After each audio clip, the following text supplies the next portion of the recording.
All right. So it is time now for our tips from the trenches segment, where we share some of our self-publishing and writing related tips with you guys. Of course, everybody here today happens to be an author, including those of us on the BookFunnel team. And we've also been helping authors use BookFunnel and do all sorts of things self-publishing related. We always joke in the BookFunnel author support team that we are customer support, not only for BookFunnel, but also for things like PayPal and every other platform that we connect with, because authors come to us with those questions. So we are here to help you out. I refuse to go first today. And I don't usually like to put our guests on the spot first. So Emma, Kelly, who's gonna take it? Who's gonna go for the first tip here? What do we got? Kelly, after you. Okay then. So one of the things I was thinking about is I'm drafting and working on my project that seems never ending. One of them is the thing that I like to do after I've finished drafting is to listen to my work so that I can catch errors or repeated words or phrases or things that I'm like, oh, that sounds terrible. And so I have an app that it's called Edit Out Loud. I haven't used it in a bit, but it's one of those you upload your like a Word doc, and then it's very basic sounding. It's not, audiobook kind of quality or anything, but all it's doing is just reading the text out loud, and you can actually stop it and put like a little note to yourself in it and say like, oh, like here, this is a place where try that. I need a new word, or like you could put little notes to yourself as you're listening. And so sometimes that auditory listening to that with the words really do help phrases and makes your writing stronger. So that's my tip for today. Yeah. Can you I'm export in the middle a of doing that notated myself. document? I haven't tried that. No, I usually just go off because it's on my phone. And so I just listen to it. And then sometimes I'll just stop it and I'll go right to my document. I won't even put the notes into the document, but there's a chance I think you can do it. I don't, it's been a while. They might have updated or upgraded it. So. Yeah, no, that's pretty useful. I'm in like the middle of doing that. I was just doing that the other day in Scrivener. Scrivener has like a speech. You can just select Scrivener text. does that too. Yeah, Select text and speech, which is kind of just like using native I usually do it in the text to browser. speech. Yeah. But yeah, no, that's, if there's an app for it, I'm all in on that. All right, mine here is about promos and swaps. I'm going to steal some of Emma's thunder, although I think this is maybe my tip originally. Right, Emma's usually the promos and swaps person, but if you're doing BookFunnel promos and swaps, one thing you will inevitably run into is you want to do a lot of them. And you run into a problem, which is that you want to put your book into, say, 5 promos at once, or do swaps with 5 different authors at once. But the problem is you don't have a lot of real estate in your actual newsletter that you're sending out. And so one tip, and this is something I've shared before. So we actually did a webinar where I talked about this heavily, and that's uploaded here on the channel. Might be the reason why I'm mentioning this tip, might not, but which is that you should create a landing page to store all of your swaps and promos. And then in your newsletter, you only have to share one link to that page. And it also gives you some consistency, because when you're sharing your newsletter and you're sharing your promos and swaps, you're always doing it the same way. So your readers know what to expect. The ones who are really looking for those extra free books and the promos and swaps are going to know where to go to find them. And it just makes it easy. You can send them to one place, one landing page. I know a lot of authors will use something like MailerLite to create these landing pages. You can customize those. You can technically do something like that with like a BookFunnel bundle page. It's a little clunky though. At this time, we're working on something that should support that in the near future. But you can create any kind of landing page, use the images from some of the books, link to those promos, you send everybody to one place. That way you get clicks on everything, and you don't have to worry about sharing all those individual things like 5 different books and promos that aren't even yours, right, in your newsletter. There you go. Somebody hasn't heard that one at this point, right? Somebody has not. There's a good chance. It's very useful. Yes.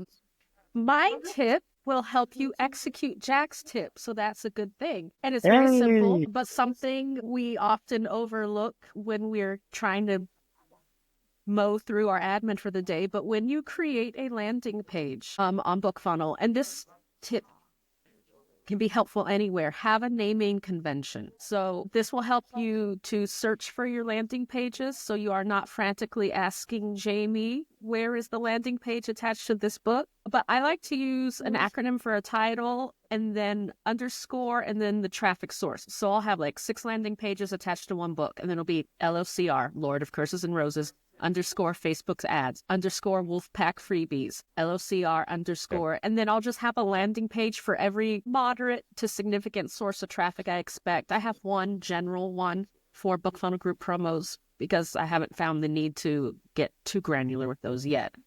But yeah, name your landing pages, preferably not numbers. Yes.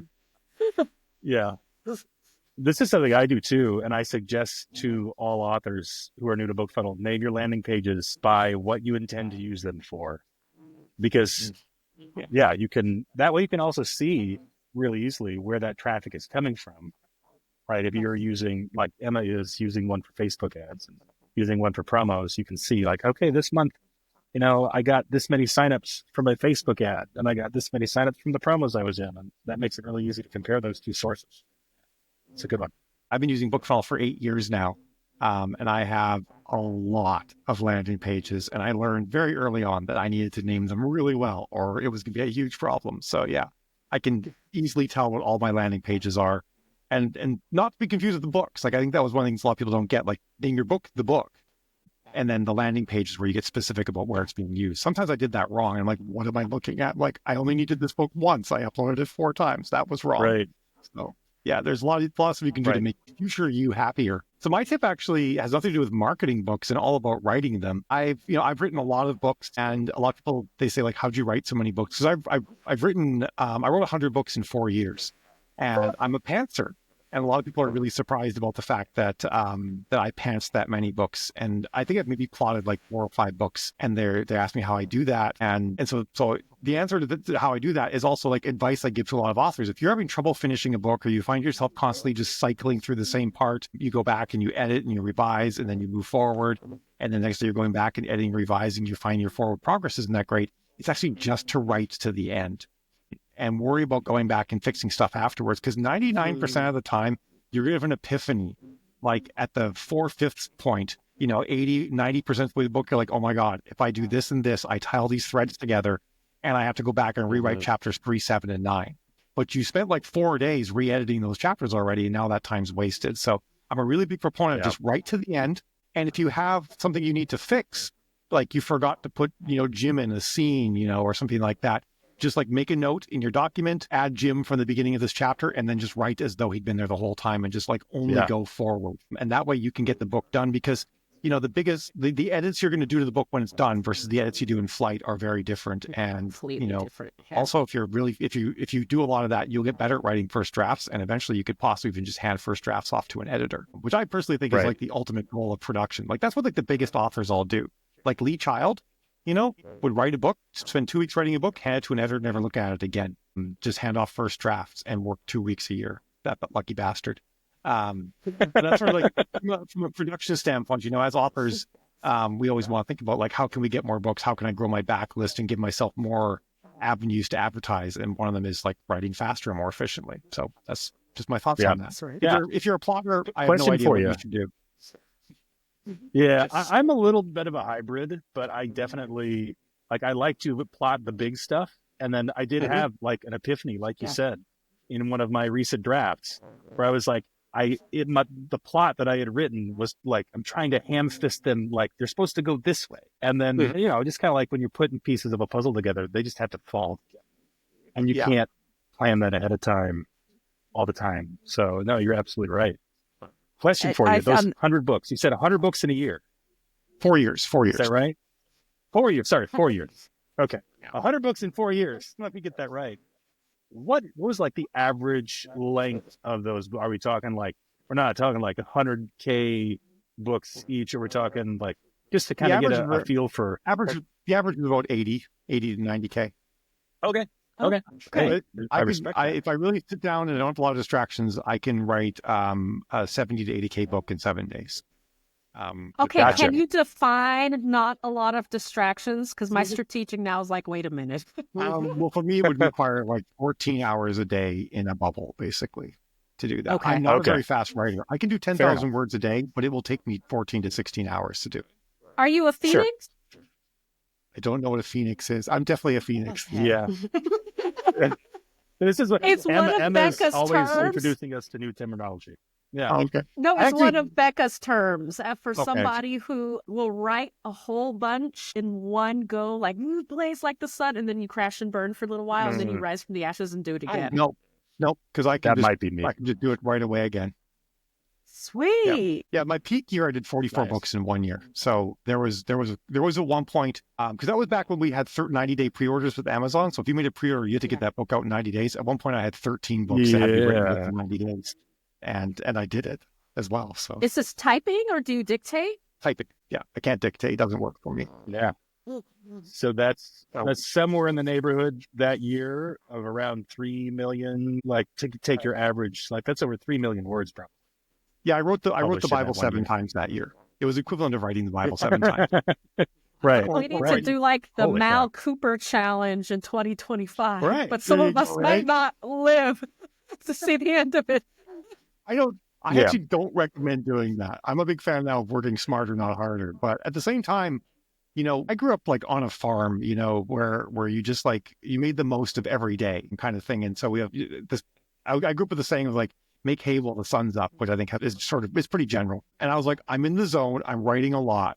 What if like in 2 years, I'm not in the zone or something happens, I'm sick or something like that? I'm going to produce as many books as I can to make the biggest backlist I can. And then I can just ride that backlist. And so I did it. Yeah. I just figured like, hey, the time is bright. I'm just going to go for it and go as hard as I possibly can.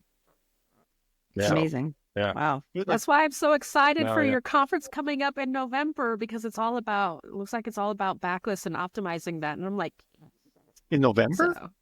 Is it November No, or it's in September? August. August. Okay. It's Well, in don't August. mind me. It's sometime in the fall. I think you got time to figure out when it is. It's next Yeah, year. yeah. So. Are we doing it in It'll be a November? I thought it was like in the summer. Mal's like, wait. Like I'm speaking in Vegas. Like am I going to do my own conference?